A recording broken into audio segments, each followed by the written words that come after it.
নমস্কার বন্ধুরা, নবদিগন্ত চ্যানেলের পক্ষ থেকে আপনাদের সকলকে জানাই স্বাগতম। তো বন্ধুরা, এই মুহূর্তের বিগ ব্রেকিং নিউজ কলকাতা হাইকোর্টের পক্ষ থেকে আজকে সকালে কিন্তু আপনাদের জন্য একটি নতুন ভিডিও তৈরি করে আমি বলেছিলাম যে এসএসসির যে নতুন গেজেট, সেই গেজেট নিয়ে মূলত দুটি মামলা হয়েছে। যেখানে প্রথম মামলাটি হচ্ছে 30 নম্বর যে রাজ্য সরকার নিজের হাতে রেখেছেন, যেখানে 20 নম্বর ইন্টারভিউ এবং 10 নম্বর টিচিং এক্সপিরিয়েন্সের জন্য এই যে বিধিতে একটা পরিবর্তন, এই বিষয়টা নিয়ে কিন্তু প্রথম থেকে একটা বিতর্ক তৈরি হয়েছে এইটা নিয়ে। এবং দ্বিতীয় হচ্ছে যাদের এজ পার হয়ে গেছে, ওভার এজ যাদের 40 পার হয়ে গেছে, তাদের কি করে অ্যাপ্লাই করতে পারে, এই নিয়ে কোর্টের একটা ক্ল্যারিফিকেশান। তো এই নিয়ে আজকে কি রায় দিল বিচারপতি সৌগত ভট্টাচার্যের বেঞ্চ, চলুন আমরা বিস্তারিত ভিডিওতে দেখে নেব। তবে তার আগে বলি, যারা প্রথমবার চ্যানেলটি দেখছেন, যারা এখনও চ্যানেলটিকে সাবস্ক্রাইব করেননি, আপনারা অবশ্যই চ্যানেলটিকে সাবস্ক্রাইব করে নেবেন। তো চলুন আমরা মূল পর্বে ফিরে যাই, বিস্তারিত সম্পর্কে জেনে নিই।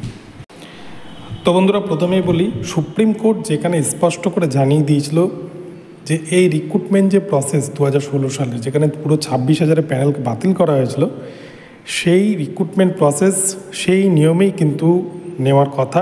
সুপ্রিম কোর্টের নির্দেশ অনুযায়ী সুপ্রিম কোর্ট যেখানে স্পষ্ট করে দিয়েছে, তারপরেও কেন রাজ্য সরকার এটাকে জটিলতা তৈরি করলো, কেন এখানে নতুন করে 30 নম্বরের একটা বিষয়কে নিয়ে আসলো, এই জায়গাগুলো কেন তারা এড়িয়ে গেল না, কেন তারা নতুন করে সমস্যা তৈরি করলো, এটা নিয়ে কিন্তু রীতিমতো প্রশ্ন তুলেছে কলকাতা হাইকোর্ট। আগামী সোমবারের মধ্যেই এই নিয়ে কিন্তু বিস্তারিত হলফনামা জানাতে হবে রাজ্য সরকার এবং এসএসসি বোর্ডকে, কলকাতা হাইকোর্টকে। নতুন পরীক্ষা বিধি নিয়ে হাইকোর্টের প্রশ্নের মুখে কিন্তু স্কুল সার্ভিস কমিশন এক প্রকারের নতুন যে গেজেট, এই গেজেটের ওপর কিন্তু একটা স্টে অর্ডার পড়ে যেতে পারে। রাজ্য সরকার বা স্কুল সার্ভিস কমিশন যদি সঠিকভাবে কোনো কারণ দেখাতে না পারেন, তারা যে এই যে নিয়োগের বিধিকে চেঞ্জ করেছেন, এই জায়গায় তারা সঠিক তথ্য প্রমাণ যদি দেখাতে পারেন যে এই কারণে আমরা নিয়োগ বিধিকে চেঞ্জ করেছি, তাহলে হয়তো বেঁচে যেতে পারেন। কিন্তু আমার মনে হয় সেই রকম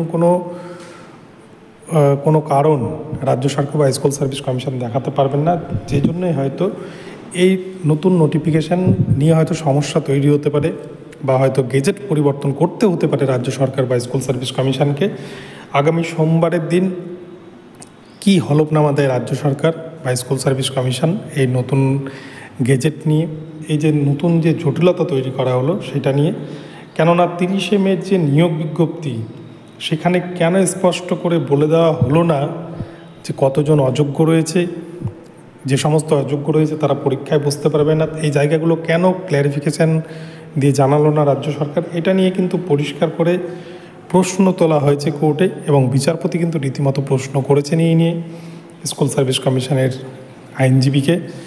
তো এক কথায় বলা যায়, রাজ্য সরকারের আবারও বড়সড় ধাক্কা খেলো আজকে।